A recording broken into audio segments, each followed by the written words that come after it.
តាក់ទងនឹងប្រទេសមហាអំណាចសេដ្ឋកិច្ចទាំង7ដែលគេហៅថា G7 នោះគឺកំពុងរៀបចំផែនការដាក់ទណ្ឌកម្មបន្ថែមសូមគោរពជំរាបសួរប្រិយមិត្តជាទីមេត្រី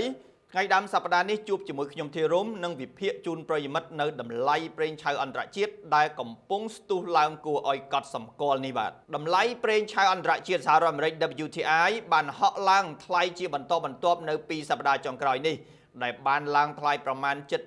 76% ហើយតម្លៃបច្ចុប្បន្នស្ថិតនៅជុំវិញតម្លៃ$60ជាងក្នុង1បារ៉ែលបញ្ហាចម្បងដែលបានធ្វើឲ្យតម្លៃប្រេងឆៅអន្តរជាតិងើបខ្លាំងបែបនេះគឺដោយសារមានភាពតានតឹងខ្លាំងរវាងមហាអំណាចសេដ្ឋកិច្ចនិងសភាវុធលេខ1លើពិភពលោកនិងស្ដេចប្រទេសផលិតប្រេងវេណេស៊ុយអេឡានិងក៏ជាសមាជិកក្នុងការ OPEC Plus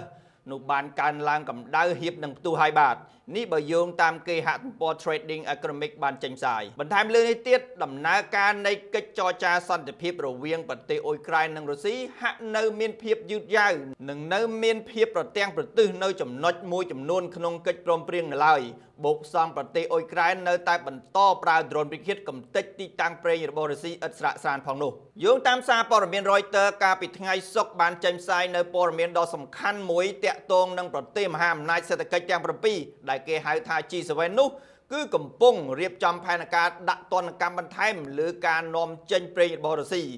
តាមរយៈការបិទកប៉ាល់ដឹកប្រេងពីរុស្ស៊ីមកលក់នៅក្នុងទឹកដីអឺរ៉ុបនិងរដ្ឋបិទកំណត់តម្លៃប្រេងរុស្ស៊ីថ្មីផងដែរកត្តាបញ្ហាទាំងអស់នេះហើយបានធ្វើឲ្យតម្លៃប្រេងហក់ឡើងជាប់គ្នាដោយវិនិយោគិនរឹតតែព្រួយបារម្ភលើកង្វះនៃការផ្គត់ផ្គង់ប្រេងមកកាន់ទីផ្សារសកលទាំងពីប្រទេសរុស្ស៊ីផងនិងប្រទេសវេណេស៊ុយអេឡាផងដែរដូចនេះទិសដៅតម្លៃប្រេងក្នុងស្ថានភាពបច្ចុប្បន្នគឺនៅបន្តឡើងបន្ថែមទៀតបាទលើកលែងតែកិច្ចសន្តិភាពអ៊ុយក្រែននិងរុស្ស៊ីដោះស្រាយបានឆាប់